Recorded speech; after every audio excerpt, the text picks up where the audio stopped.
Assalamualaikum warahmatullahi wabarakatuh. Salam jumpa lagi dengan saya, Wiwin Eko Santoso.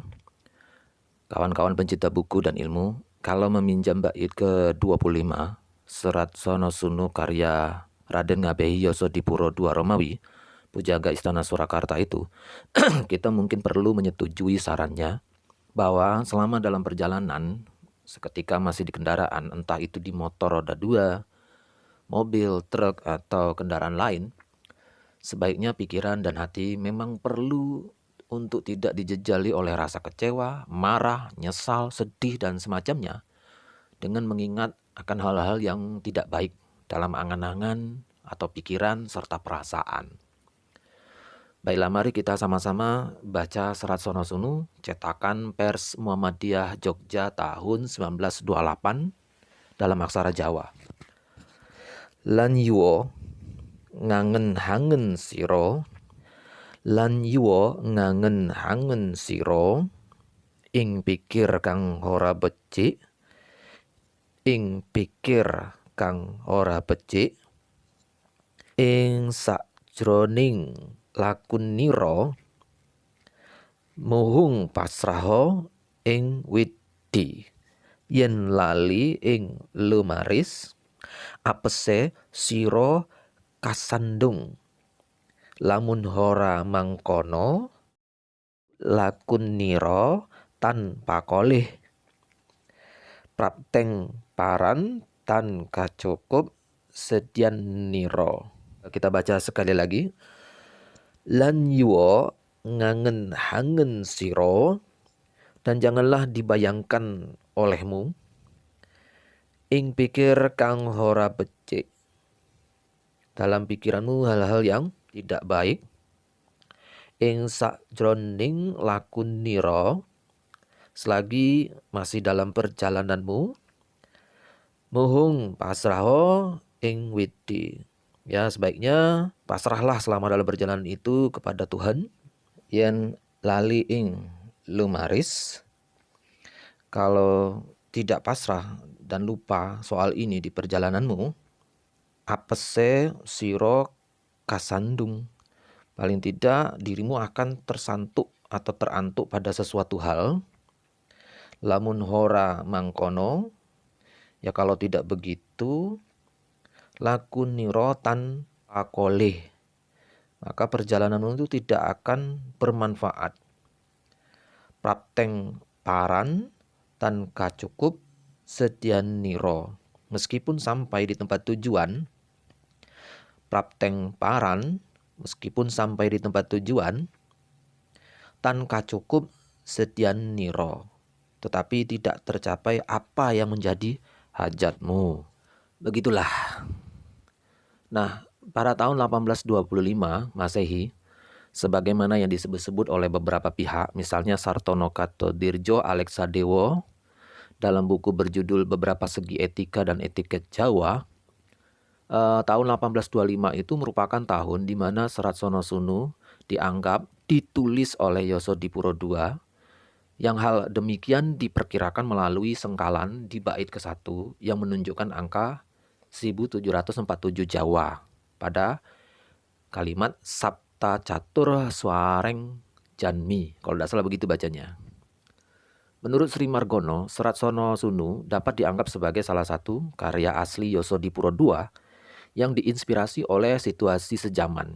Oh, jadi selain estetis, punya bobot historis? Ya, kira-kira gitulah. Serat Sono Sunu ditulis dalam tembang mocopat yang merupakan bentuk piulang atau nasihat Yosodipuro II sebagai seorang ayah kepada anak-anaknya dalam menghadapi zaman yang mulai berubah, di mana banyak iming-iming untuk hidup dengan memuja harta, jabatan, dan kesenangan, namun mengorbankan nilai agama dan budaya Jawa yang dianggap luhur. Dalam Serat Sono Sunu ini, Yosodipuro II berharap anak-anaknya itu tidak terjerumus ke jalan yang sesat.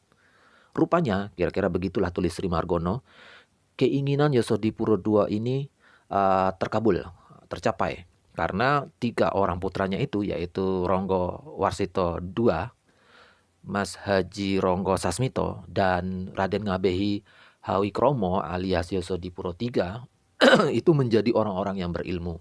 Meskipun kelak pada tahun 1828 Masehi oleh karena mempertahankan idealisme atau mungkin untuk melindungi sang ayah. Mereka, dua orang putra Yosodipuro terutama, harus rela berhadapan dengan Belanda, disiksa, dibuang, dan akhirnya dibunuh. Ya, dua orang putra dari Yosodipuro II itu harus menghadapi peristiwa tragis. Raden Ronggo Warsito II dan Mas Haji Ronggo Sasmito. Nah, penangkapan tahun 1828 ini dilakukan di rumah muridnya Yosodipuro II, yaitu Carl Frederick Winter, sang filolog, ahli bahasa Jawa itu. Nah, 19 April 1828 Masehi di Surakarta itu adalah tanggal sebuah laporan Residen Surakarta kepada Komisaris Jenderal yang terkait penangkapan Ronggo Warsito Sepuh atau Ronggo Warsito II dan penyiksaannya di gedung Residen. Nah, menurut Nancy Florida, Residen kolonial yang bernama Baron Nahuys van Berges, kira-kira gitu ya bacanya, itu sesumbar bahwa tahanannya ini atau tawanannya ini adalah orang Jawa cemerlang yang hidup di zamannya. Maksudnya orang cemerlang apa tuh?